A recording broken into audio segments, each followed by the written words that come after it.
The treasure hunting team was tasked with attaching buoys to a rusty old ship. Not long after, the colossal ship, which had been dormant at the bottom of the ocean for over a century, suddenly rose to the surface like a giant monster awakened. Upon entering the ship, walking through corridors covered in moss and rust, and following clues to a special room once used as a safe room, he quickly pinpointed the exact location of their target. With specialized tools in hand, he unlocked a safe specially designed to be watertight. Ignoring the gold, silver, and jewels inside, the only thing he cared about was a precious ancient painting carefully wrapped in a waterproof protective layer. According to legend, if someone could collect all 6 ancient paintings by the Grand Master, they would find the legendary Fountain of Youth. On the bustling streets of Bangkok, a motorcycle zoomed past like a gust of wind. The man riding it was Luke, the son of the famous archaeologist Harrison. On his back, he carried a cylindrical leather tube, inside which was a priceless work of art. However, right behind him was a group of relentless pursuers led by Sen, a notorious gang boss in Thailand. Sen angrily shouted, assertively claiming that the painting Luke held was his master's rightful property. Luke calmly replied that the ownership of the painting was still ambiguous. Seeing the other side's clear intention to use violence, Luke suddenly braked hard, spun the motorcycle dramatically, and swerved into a narrow alley. Gunshots echoed loudly, causing chaos in the market. Luke skillfully weaved through the cramped alley and finally jumped onto a moving train, escaping the encirclement by a hair's breadth. Inside the train car, a mysterious woman was waiting. She demanded Luke hand over the painting he was carrying. She introduced herself as the Merciful Hand and her companions as the Judging Hand. She gave Luke a choice. Luke said there was actually a third option. She asked in surprise, "Really?" Luke affirmed, "Yes." They had foolishly overlooked Luke's very capable bodyguards. Don't be fooled by their innocent appearance. Each of them is a wolf in sheep's clothing, so either you surrender now, or I'll have to unleash my war dogs. The woman smiled coldly and then suddenly snatched the painting. At the same time, her subordinates seized the opportunity and rushed from behind, chaining Luke's neck to restrain him. However, Luke remained calm despite being in a dangerous situation. He quickly grabbed a plate and threw it at his opponent. Then he quickly grabbed the woman, snatched back the valuable painting, and locked her in the restroom before making a clean and decisive escape. At the London Museum, Charlotte, the chief curator of the museum and Luke's biological sister, was carefully examining a fully restored painting. Suddenly, Luke, after nearly a year of absence, appeared unannounced. The siblings took the opportunity to chat and inquire about recent family matters. Charlotte was going through a painful divorce, and Luke shared his sincere sympathy. Meanwhile, he pointed to a portrait hanging on the wall and began to explain its details. However, while Charlotte was distracted and not paying attention to him, Luke quickly took down Rembrandt's portrait of Christ. Immediately, security alarms blared everywhere. Security guards rushed from all directions. A horrified Charlotte chased after her brother, begging him not to cause trouble that would implicate her. But Luke calmly told Charlotte to get in the car first, and they would talk later. Charlotte got into the car, a mixture of anger and shock, her tumultuous emotions, seemingly not yet settled. Immediately after, a thrilling and dramatic chase ensued through the bustling streets of London. Police sirens blared continuously. During this time, Luke demonstrated his masterful driving skills. In the car, the siblings began a heated argument. Charlotte furiously criticized Luke for his reckless actions, which could ruin her life. Luke steered the car into a freight train and successfully lost their pursuers. Then, Charlotte suddenly realized that her father's old team was gathered there. Among them were Murphy, the technology expert, and the famous explosives expert nicknamed Bad. Luke took advantage of the opportune moment to drug Charlotte and gently placed her on a park bench. Charlotte was escorted by the police and taken in for questioning because she had suddenly lost contact for several hours. The police suspected Charlotte of being involved in the recent theft. During the investigation, special agents suspected that she might be an accomplice or have information related to the thief. Faced with pressure and suspicion, Charlotte adamantly denied all accusations, stating that if she were truly an accomplice, she would not have foolishly returned to the crime scene. Charlotte's argument seemed reasonable, but the investigator pointed out that, in reality, many criminals intentionally appear at crime scenes to divert attention or conceal their true roles. The investigator introduced himself as Agent Jama from Interpol. Jama pointed out that Slott's brother was involved in many famous art thefts, which stunned her. Charlotte clearly had never known about these things. The situation became even more unexpected when they discovered that Luke had somehow returned the painting he had taken earlier. Although this somewhat salvaged the situation, it also caused Charlotte to lose her job for being linked to the theft, which infuriated her. In her anger, she immediately went to confront her brother and vent her frustration. Luke, on the other hand, seized this opportunity to invite Charlotte to join a mysterious plan and revealed the entire scheme to her.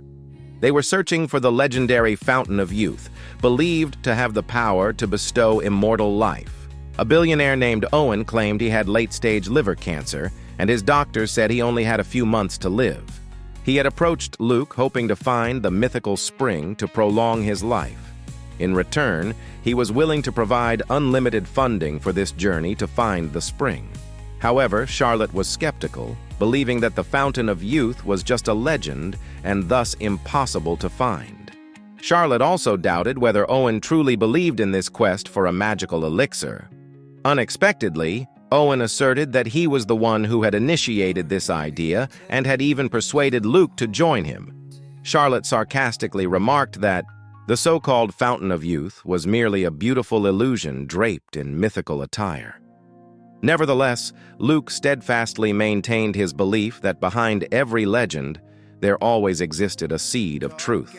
He began to cite that throughout history, there had been numerous records mentioning the Fountain of Youth, from the works of the historian Herodotus to the Indian epic Mahabharata.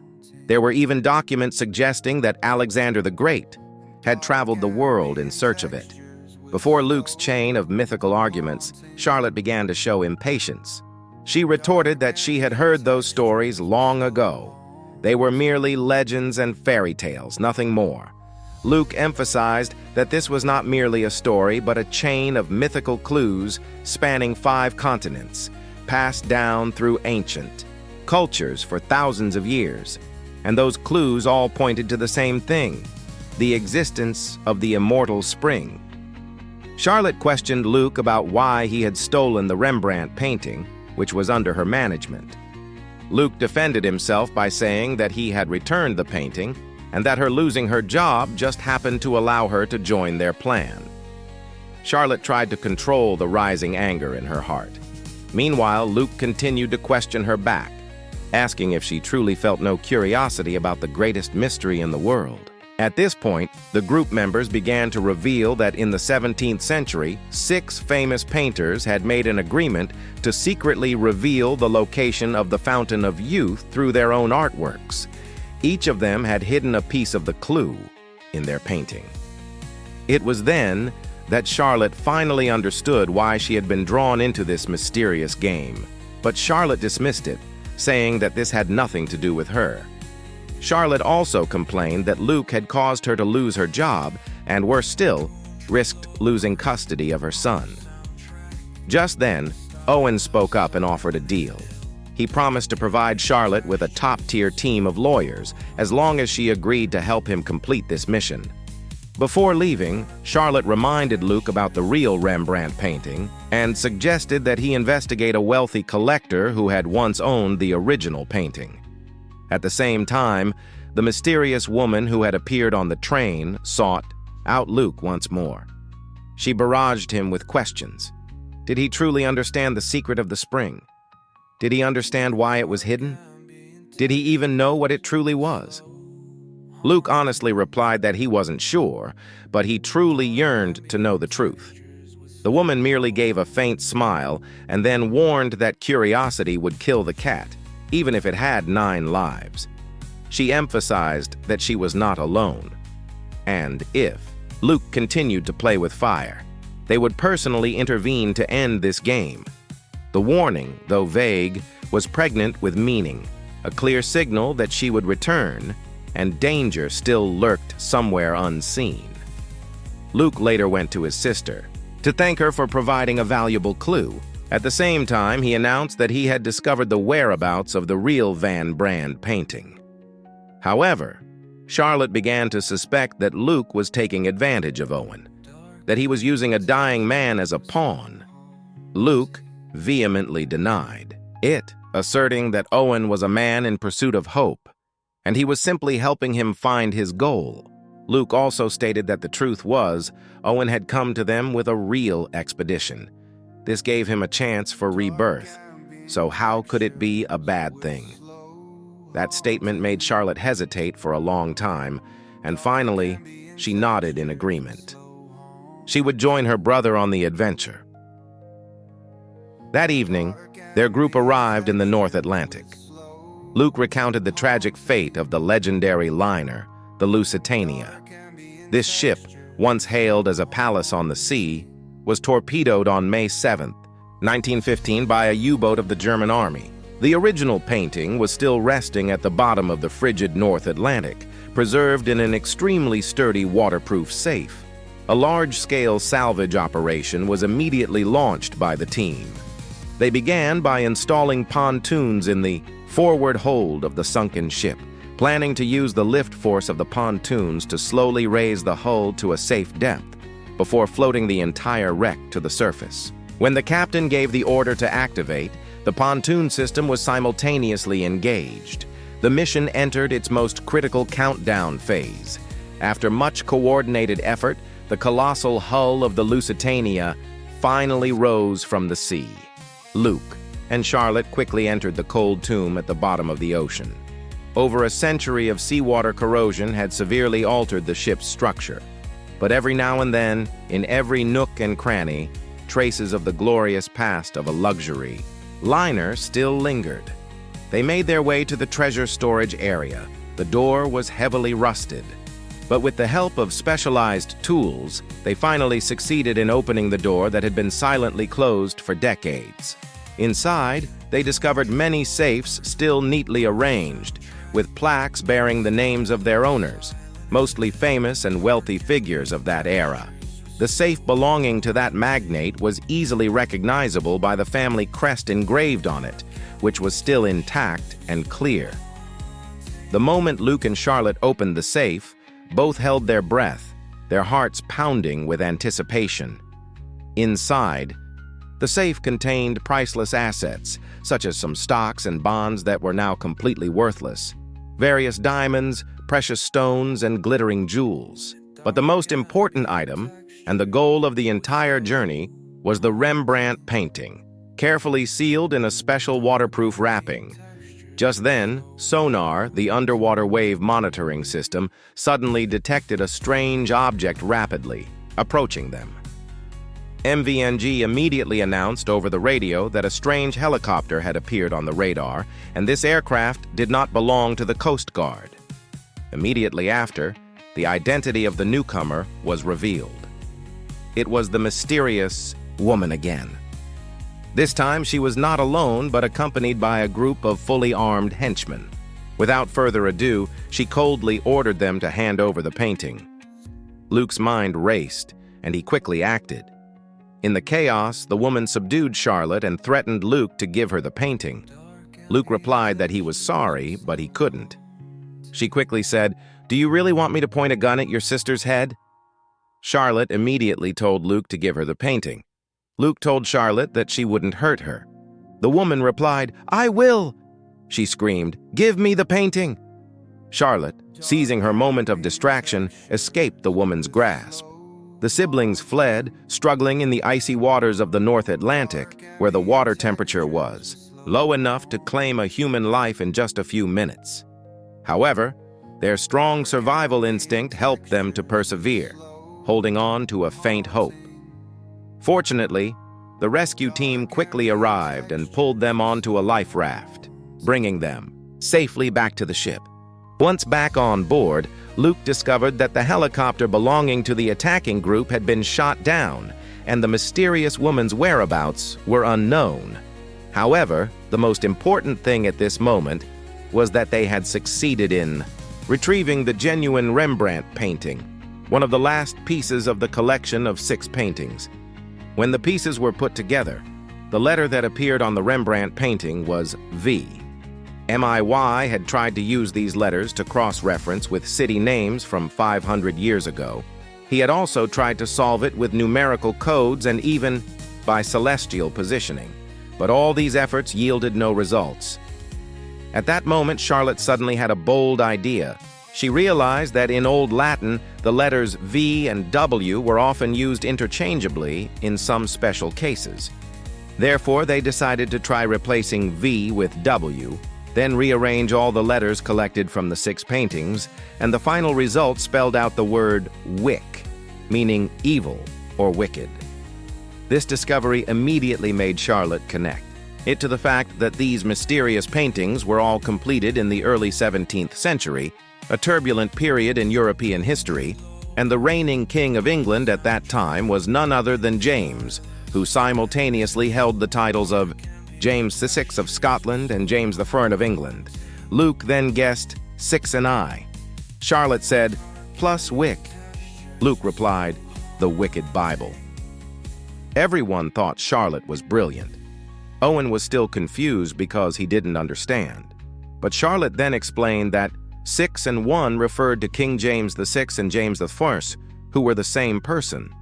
When he reigned in Scotland, he was called James VI, but when he ascended the throne in England, he became James I. Therefore, the numbers 6 and 1 referred to him, the king who united the 2 kingdoms under one dynasty. The historical clues were becoming clearer and more closely linked as a strange book called The Wicked Bible became the key clue in the search for the Fountain of Youth. And just as everyone was preparing to embark on the journey to find that Bible, danger silently descended. Agent Jama from Interpol suddenly appeared, startling the entire group. He announced that their group had been closely and continuously monitored for the past year and a half, and Interpol now had complete files on all their activities without missing a single detail. As the situation became tense, an even greater threat suddenly appeared. An armed group from Southeast Asia, carrying guns, stormed the scene. This group was from Thailand, and its leader was none other than San, a formidable adversary of Luke in the past. As soon as Sisan appeared, he could not control his rage, erupting in a furious outburst and loudly accusing Luke of swapping the painting, causing him severe loss of face among the underworld. In that tense moment, Luke tried to remain calm and began to negotiate with Sisan.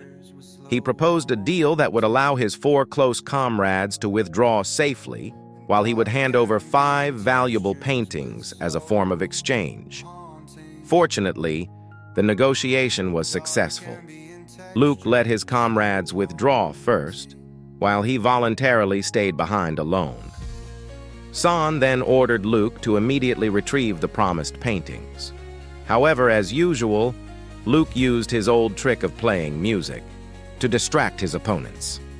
This plan led to a fierce and chaotic skirmish between the 2 sides. Taking advantage of the chaos, Luke quickly seized the opportunity to escape.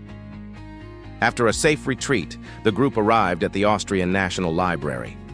There they were warmly welcomed by the library director. Thanks to Owen's financial sponsorship, they were granted a special permit allowing them access to a private room that was almost off-limits to everyone else. Inside the secret room, the century-old dust-covered Wicked Bible lay silently in a glass case. But as they approached the book, an alarm suddenly blared. An old acquaintance of Luke's, this time leading a well-armed group, appeared, clearly intending to stop them once more. Luke decisively drugged the manager and in the ensuing chaos took the legendary Wicked Bible. Immediately after, he activated a pre-prepared device, blowing up the exit leading to the sewer system beneath the library, and through it, the entire group finally escaped successfully. However, after scanning the Wicked Bible, they found absolutely no special signs or clear clues. All hope seemed to vanish until Murphy accidentally discovered a repeating sequence of numbers in the gilded parts of the pages. The number sequence 1029 had a peculiar feature. It only used digits from 1 to 7, leading the group to suspect it was a type of code. Although they tried applying a series of classic encryption algorithms such as rotation cipher, symmetric encryption, and even complex binary code, all attempts failed. They couldn't decipher it. The team began to doubt whether this code was truly made of numbers. Just as the research began to stall, Thomas, Charlotte's son, suddenly pointed out that this was not a mathematical code but something related to music. Murphy immediately realized it was Water of the Desert, an ancient and symbolic song composed in memory of the 7 wonders of the world. Charlotte immediately grasped the key point. She asked Murphy to display a world map, then sequentially mark the locations of the 7 ancient wonders. When Murphy superimposed the route map formed from the 6 paintings onto the locations of the wonders, something astonishing happened. The first 6 points perfectly matched the 6 wonders, and the 7th point, which was also the end of the route, pointed to the only remaining ancient wonder, the Great Pyramid of Giza in Egypt. Before the group prepared to depart for Egypt, Luke had a strange and puzzling dream. When he woke up, his sister turned to him and asked with a voice full of concern, "If you had the chance to drink from the fountain of youth, would you?" Hearing this, Luke paused for a moment and replied that he thought Charlotte was mistaking him for that man. The man who was gravely ill and didn't have much time left to live. The one desperately seeking a cure for himself. Charlotte replied, "I just hope he doesn't plan on bottling that fountain of youth water and selling it." Luke advised Charlotte to go to sleep. At the same time, in another mysterious mansion, the bodyguard Esme bowed her head and apologized to her leader for her recent mistakes. However, what surprised her was that the leader was not angry. On the contrary, his voice was calm and firm, saying that as long as Luke had not succeeded, he was not yet considered a failure. When Esme mentioned that Luke had successfully obtained the Wicked Bible, the leader's footsteps suddenly halted. Esme continued, "For the past 400 years, countless individuals have tried to decipher the secrets in that Bible, but no one has ever truly succeeded. But this time, that person might be a different case." Esme believed that Luke would succeed. Immediately, the leader ordered Esme to stop them by all means before it was too late. The leader handed her an item and said, "I'm sure you know what this item does." In the Egyptian desert, 3 pyramids rose majestically under the scorching sun, standing as eternal testaments to ancient history. The Great Pyramid, the Pyramid of Giza, was the group's destination this time. Here, Owen finally revealed his true colors. He didn't come alone, but also brought a team of well-armed mercenaries with modern combat equipment. Judging by the equipment crates they carried, it was clear that they contained not only ordinary weapons, but also high-explosive devices. As soon as Luke's group arrived, Owen's team immediately formed a perimeter around the area, then carried a large amount of specialized equipment directly into the pyramid. The professor explained that since its initial opening in 826 AD, the deepest explorations of this pyramid had only reached the king's chamber. However, based on their scan data, the group believed that even more mysterious structures existed beneath the pyramid. Despite strong objections from the local professor, Owen brazenly ordered his team to begin digging a passage underground, citing that he didn't have enough time to wait for official permission from the local authorities. Soon after, they had dug through a passage into the underground. At the same time, outside, a fierce battle suddenly erupted. Interpol's special forces, after a relentless pursuit, had tracked them to this area. Owen's well-trained mercenaries immediately established strong defensive positions at the pyramid's entrances. Both sides fired intensely. the sounds of gunfire echoing across the desert, creating a scene of ultimate chaos. While the battle raged outside, Luke's group inside discovered a passage leading to an ancient secret tunnel, intricately designed and almost completely hidden. Owen believed that the Fountain of Youth lay directly beneath that area, so he immediately ordered his men to use force to open the way. The mercenaries then took large hammers and began to smash the wall blocking the tunnel entrance. However, the effectiveness was extremely low because the hardness exceeded their imagination, and the building material seemed to have been treated with some special method. Given the situation, the mercenaries proposed using explosives to break open the door, but this suggestion was immediately rejected and strongly opposed by Charlotte. While the adults were endlessly debating the next course of action, Thomas, always attentive to small details that everyone else overlooked, began to play a piece of music according to the instructions carved on an ancient relief on the wall, and a miracle suddenly occurred. Initially, there were gentle vibrations like the whispers of earth and stone, but soon, the entire tunnel system within the pyramid began to resonate strongly. The colossal stone, which seemed eternally immobile in the heart of the ancient earth, unexpectedly emitted slight tremors and then slowly rotated, revealing a secret mechanism that had been dormant for thousands of years. The fierce battle outside had also ended. Interpol forces finally won, successfully defeating all the mercenaries Owen had brought. However, before the situation could settle down, Esme suddenly appeared with a group of people, quickly seizing the opportunity to sneak into the pyramid through the newly opened passage. After Luke's group went deep to the bottom, the hieroglyphs and ancient reliefs carved on the walls became denser. At the same time, the recorded content became strange and unsettling. Luke translated the ancient characters, realizing that these were not just ordinary descriptions, but ancient warnings with profound meaning. Blessings were curses, angels were devils, and salvation was mixed with destruction. Especially the phrase that unsettled everyone the most was, "Blessed are those who drink without desire, but those who harbor desire will sell themselves." They continued to go even deeper, and finally reached a grand underground hall of immense scale. The height of the hall could rival a 10-story building, and its width seemed endless. As everyone followed the ancient steps leading down to the bottom of the hall, a small pool of water appeared in the center. Owen stood silent for a moment, his voice betraying a hint of disappointment. Luke warned him not to be fooled by appearances. If the legend was true, the power hidden in this pool of water could far exceed their imagination.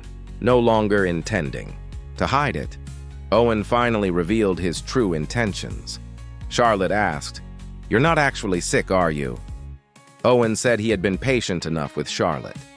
Charlotte continued, "You're not gravely ill?" Owen continued, "None of us will escape. We cannot escape death, and it's just a matter of time." Charlotte said, "Everything you've done from the beginning has been for yourself, hasn't it? You just want to find someone to experiment on first." Owen said, "Don't pretend to be naive about why they're here." Owen pulled out a gun and fired a shot at Luke. Then he turned to Luke, pointed directly at the pool of water, and ordered without hesitation, "Make Luke try the water first." And then a miraculous sight occurred. The moment Luke was about to drink the spring water, he suddenly paused. He saw his beloved sister rapidly aging, feeling scared. Luke suppressed the temptation and gave up drinking the spring water. Strangely, the wound on his body was rapidly healing miraculously. Witnessing this, Owen could not contain his wild excitement. He immediately pulled out his gun and fired several shots at Luke to confirm his hypothesis. Immediately after, the wound quickly healed visibly before everyone's astonished eyes. That sight sent Owen into a state of extreme exhilaration. Without hesitation, he quickly walked to the center of the pool of water and deeply cut his own palm with a knife. At the same time, Esme finally tracked them down and arrived. Her face no longer showed its former gentleness. The leader had once said she had used the merciful hand. Now was the time she was forced to wield the judging hand.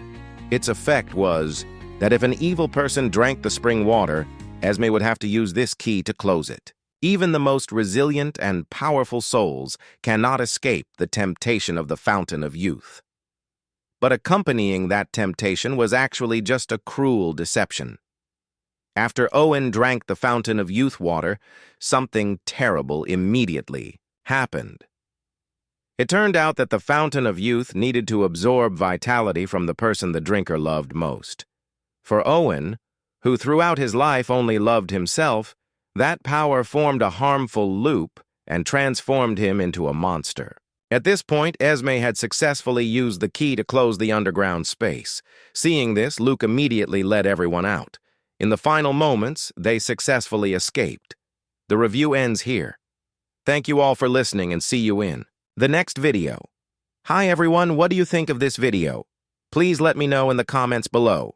And if you liked it, please give us a like and subscribe to support our channel in upcoming videos.